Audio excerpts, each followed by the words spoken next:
வாழ்க்கையில சிரமம் வரும்போது நம்மள பலர் யாரையாவது குற்றம் சொல்றோம், இல்லனா அதுல இருந்து தப்பிக்க முயற்சி செய்றோம்.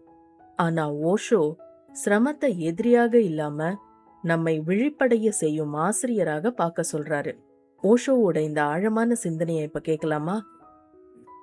எப்போதெல்லாம் இடர்பாடு வருகிறதோ அப்போதெல்லாம் அதற்காக யாரையும் குற்றம் சொல்லாதே, மனம் உடைந்து போகாதே. அதற்கு பதிலாக அந்த சிக்கலை அமைதியாக கவனி. அதை உணர்ந்து பார். எத்தனை கோணங்கள் இருக்கிறதோ அத்தனை கோணங்களிலும் அதை ஆராய்ந்து பார். அப்போது அந்த இடர்பாட்டின் உண்மையான காரணம் உனக்கு புரியும். உனக்கு இடர்பாட்டை உண்டாக்கிய அதே சக்தி விழிப்புணர்வாக உருமாறத் தொடங்கும். ஏனெனில் உனக்குள் இரண்டு விதமான சக்திகள் இல்லை, ஒரே ஒரு சக்திதான் இருக்கிறது. எப்போதெல்லாம் சிரமம் வருகிறதோ அப்போதெல்லாம் உன்னை நீயே உதறிக்கொள். கண்களை மூடி அந்த சிரமத்தை பார்.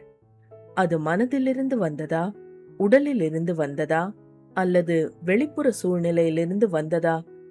எதுவாக இருந்தாலும் அதனுள் அமைதியாக ஆழ்ந்து பார். மழையில் நனைந்த பறவை தன் இறகுகளில் இருக்கும் நீரை ஒரு கணத்தில் உதறிவிடுவது போல அந்த இடர்பாட்டையும் உதறிவிடு. அப்போது துன்பம் கரையும், உன்னுள் இயல்பான மகிழ்ச்சி மலரும். சிரமம் நம்மை உடைப்பதற்காக வருவதில்லைங்கிறதையும், அது நம்மை விழிப்படைய செய்வதற்கு தான் வருகிறதுங்கிறதையும் ஓஷோ இந்த சிந்தனையின் மூலம் நமக்கு நினைவூட்டுறாரு.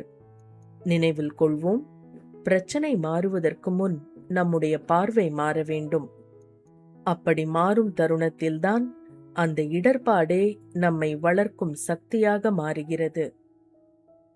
இங்க வர வீடியோஸ்லாம் உங்களுக்கு பிடிச்சிருந்ததுன்னா நம்மளோட சேனல் லைஃப் இஸ்க்கு சப்ஸ்கிரைப் பண்ணிக்கோங்க. நாம அடுத்த வீடியோல சந்திக்கலாம்.